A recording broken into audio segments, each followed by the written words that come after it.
No quisiera entrar mucho en esto, ¿no? Pero de modo general la prohibición ha sido utilizada como método de control contra las clases peligrosas, aquellos que amenazan los derechos y el bienestar de las minorías privilegiadas y dominantes. Estas observaciones tienen validez universal, si se quiere, en los casos en que se estudian estos temas. Desde luego se sabe que los esclavos, por ejemplo, fueron liberados de manera formal durante la Guerra Civil estadounidense y que después de 10 años de libertad relativa, los beneficios de esa liberación se mantuvieron omitidos durante la época de la reconstrucción, después de la Guerra Civil o de la Guerra de Secesión. Pero la historia horrible es la que se está investigando en este momento, particularmente la investigación que lleva adelante el editor Douglas Bachman del Wall Street Journal, en su estudio interesante que se llama Esclavitud con otro nombre. Su trabajo, de alguna manera, deja al desnudo, con pasmoso detalle, cómo la vida de los afrodescendientes durante la época de la reconstrucción, después de la Guerra Civil, fue criminalizada, de tal modo que los negros virtualmente se convirtieron en esclavos permanentes en tanto fuerza de trabajo.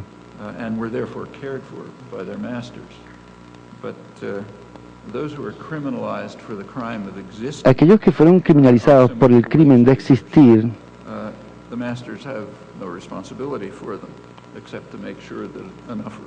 se parecían de alguna manera también a los asalariados, en el sentido de que antes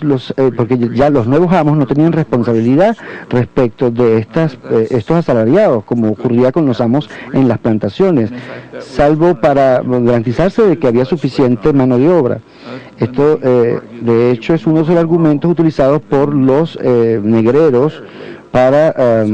exigir, o para plantear que no había más moral que aquella que nos llevaba a la contratación de mano de obra.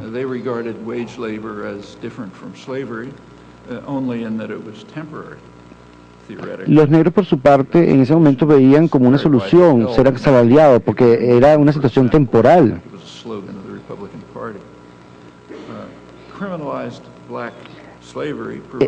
La esclavitud criminalizada proporcionó buena parte de la base para la revolución industrial estadounidense a finales del siglo XX, a finales del siglo XIX, principios del siglo XX, y continuó hasta la Segunda Guerra Mundial, cuando la mano de obra gratis era necesaria para la industria de la guerra. Durante el auge de posguerra se basó sustancialmente en el sector del Estado dinámico que se había establecido bajo una economía de semicomando, por decirlo así, de la Segunda Guerra Mundial, después de la Segunda Guerra Mundial.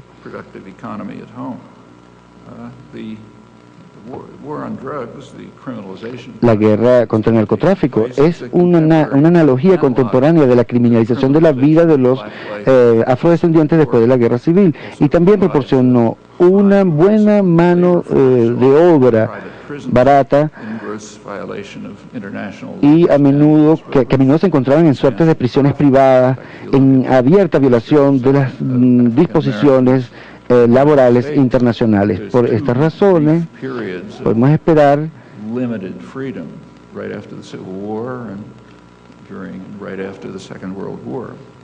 sí, por eso se puede hablar de que hasta la Segunda Guerra Mundial hubo como una especie de libertad limitada. Es por estas razones que podemos esperar que la guerra contra el narcotráfico prosiga hasta que la comprensión popular y el activismo alcancen un punto en el cual los factores actantes fundamentales puedan discernirse y puedan ser abordados con seriedad. que entender lo que es un pretexto para criminalizar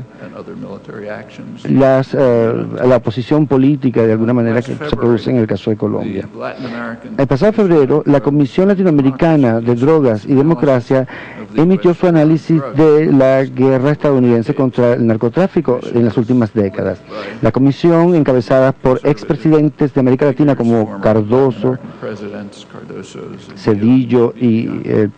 expresidente colombiano Gaviria, concluyeron que la guerra contra el narcotráfico había sido un total fracaso y exigían o instaban a un cambio drástico de la política que se distanciara de la criminalización y del el enfoque del proveedor, de las operaciones contra los proveedores, y que se dirigiera más bien hacia medidas mucho más efectivas y menos costosas en el área de educación, prevención y tratamiento.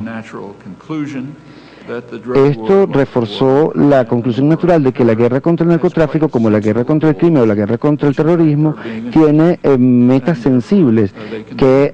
están siendo alcanzadas y que por lo tanto deben continuar pese al fracaso de las metas anunciadas. Y esto se aprecia, por ejemplo, mucho a través de los medios. Volviendo al tema de la próxima reunión de la UNASUR, una dosis de realismo y de escepticismo sobre la propaganda sería útil a la hora de evaluar los pretextos presentados para el establecimiento de bases militares estadounidenses en Colombia y la retención de la base que tienen ya en Honduras, así como los pasos concomitantes hacia una militarización. Es demasiado esperar que Sudamérica impida, o mejor dicho, se espera mucho que Sudamérica prohíba cualquier o se mueva hacia una militarización y hacia la intervención, y que dedique su energía a los programas de integración tanto a nivel externo como a nivel interno, estableciendo organizaciones efectivas en lo político y en lo económico y superando los problemas internos terribles de privaciones y de sufrimiento, y que fortalezca además las diferentes conexiones con el mundo exterior. Pero los problemas de América Latina van mucho más allá. Los países no pueden esperar progresar sin superar su dependencia de las exportaciones de productos primarios, incluyendo el petróleo y otros minerales, así como productos comestibles o alimentos. Todos estos problemas, que ya son de suyo bastante desafiantes, constituyen también tapan de alguna manera también la preocupación global crítica, que es la crisis ambiental que se cierne sobre todos. Las advertencias actuales por los investigadores mejor informados se basan en el reporte británico Stern, que está altamente considerado por los científicos y por muchos Nobeles en el área económica.